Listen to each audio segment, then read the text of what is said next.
Ketua MPR RI mewacanakan amandemen Undang-Undang Dasar 1945 dan mengembalikan MPR sebagai lembaga tertinggi negara. Sementara Presiden meminta wacana ini dibahas setelah pemilu 2024. Senayan untuk melangsungkan sidang paripurna. Ketua MPR RI Bambang Susatyo mengusulkan agar MPR kembali menjadi lembaga tertinggi negara. Ini diungkapkan dalam sidang tahunan MPR 2023 pada Rabu lalu.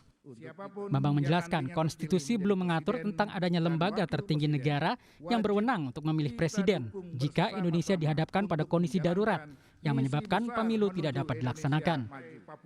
Bambang mengusulkan bahwa dalam amandemen Undang-Undang Dasar 45 perlu untuk mencantumkan poin tentang presiden yang dapat ditunjuk oleh MPR sebagai lembaga tertinggi negara.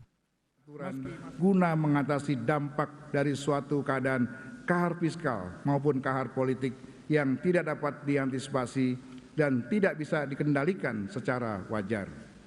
Idealnya memang MPR Republik Indonesia dikembalikan menjadi lembaga tertinggi negara sebagaimana disampaikan Presiden kelima Republik Indonesia Ibu Haja Megawati Soekarno Putri pada hari jadi ke-58 Lemhanas tanggal 23 Mei 2023 yang lalu. Presiden Jokowi menyebut proses amandemen Undang-Undang Dasar 45 sebaiknya dilakukan setelah pemilu 2024 selesai.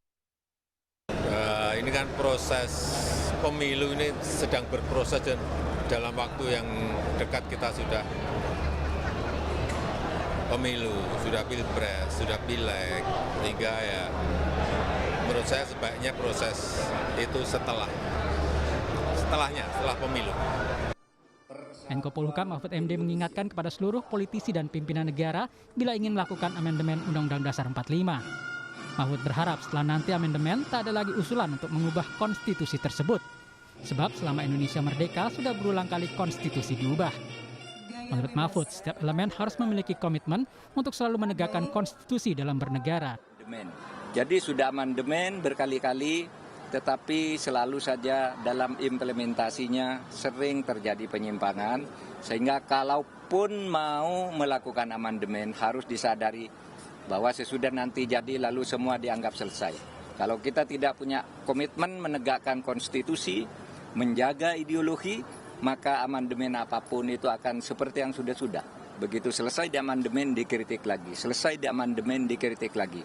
Tapi upaya mengubah amandemen itu disahkan oleh konstitusi maupun oleh ilmu pengetahuan. Undang-Undang Dasar 45 sudah beberapa kali diamandemen. Perubahan pertama dilakukan pada 19 Oktober 2019.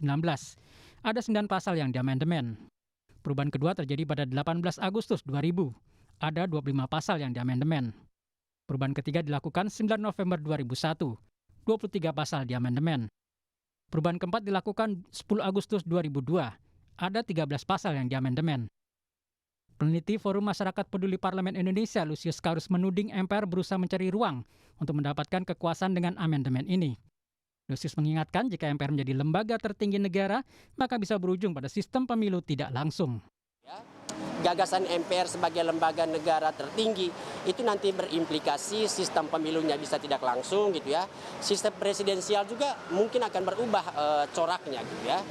Jadi saya kira kita bisa katakan ini mimpi-mimpi dari MPR dan DPD yang saya kira dari sisi waktu pengusulannya juga itu tidak tepat gitu ya. Rencana amandemen Undang-Undang Dasar 45 oleh MPR harus terus diawasi agar tidak menjadi upaya sebagian pihak melanggengkan kekuasaan dan melindungi kepentingan mereka. Tim Liputan Kompas TV. Untuk melangsungkan sidang paripurna bersama dengan